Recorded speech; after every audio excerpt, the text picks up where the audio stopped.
One of the most famous claims of Jewish messianic fame was a person born and raised and died in Muslim lands, spoke Arabic fluently. And he was a member of the Ottoman peoples, meaning a citizen, if you like, even though the concept of citizenship is modern. And this is the famous rabbi known as Shabtai Tzvi. Shabtai Tzvi.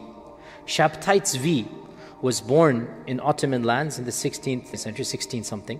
And Shabtai Tzvi was a famous rabbi who began to have a larger and larger following and eventually claimed to be the Messiah. And his followers increased, and he began demanding more and more things. A lot of problems happened. He's a very interesting figure.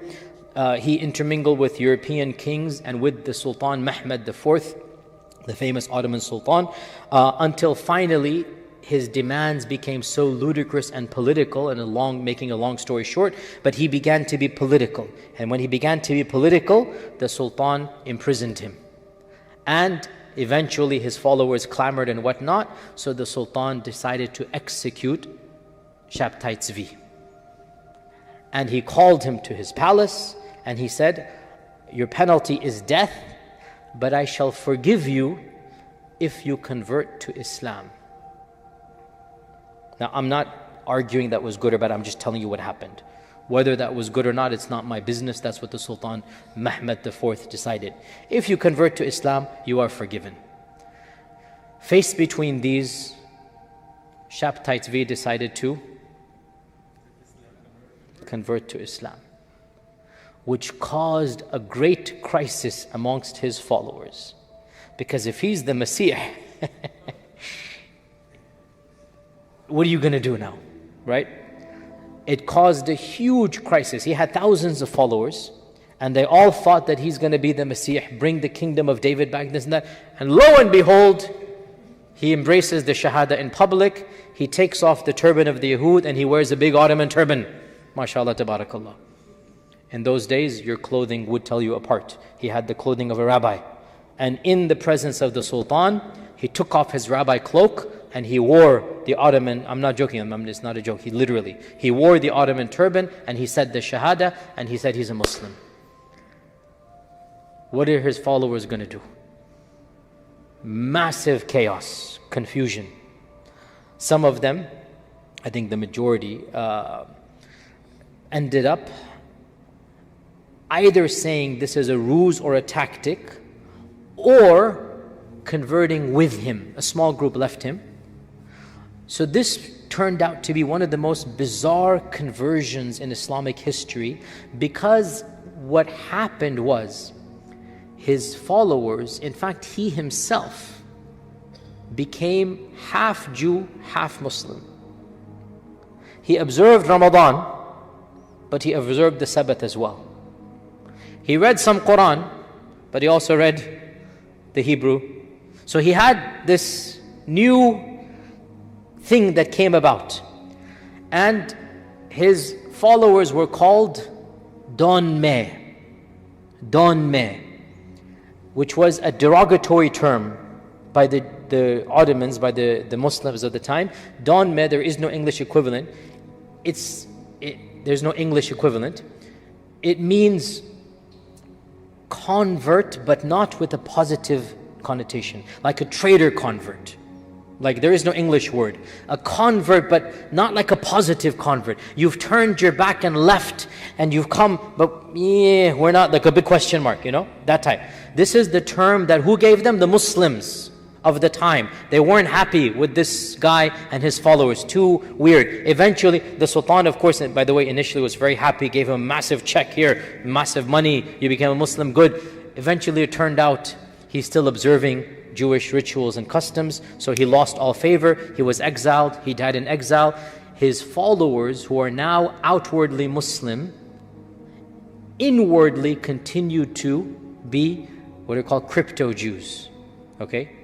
And their numbers increased, and they are still around in Turkey, the Donme. They're still around in Turkey. Now, to make the plot Worse, to make the soup thick here, there's a lot of conspiracy theories. We Muslims love conspiracy theories. And the problem with conspiracy theories is they're so ludicrous, except for the ones that are true. This is the problem. And you can't really tell the true from the falsehood until Allahu A'lam. So, conspiracy theories are a problem. Nonetheless, I'm narrating the conspiracies, I'm not endorsing them, please, okay? So when Fox News comes and misquotes me those 10 seconds, please go back to this clip that I'm saying here right now, that I'm simply narrating so that you should be aware. I am not endorsing the conspiracy theories at all. The conspiracy theories that were started from that time frame, and they lasted up until today, they are there.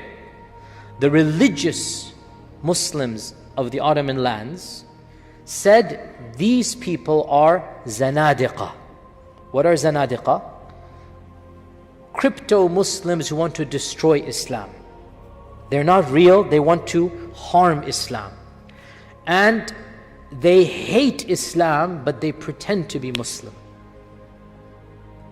And the Donme became rich and powerful in a number of cities, in particular the one city where Shabtai Tzvi died. And at the turn of the century, 100 years ago, and inshallah, in this year, I hope to give you a very academic lecture about the history of 1919, because that is one of the main turning points of our history. Around this time, 1919, around this time, a little bit before and after, but around this time, a group called the Young Turks were formed. And the Young Turks were a very, very secular, anti-religious groups of Turks who were keen on abolishing the Khilafah and bringing about a Turkey that was secular in nature. Now, what I'm about to tell you is true. Many of the leaders of this movement were from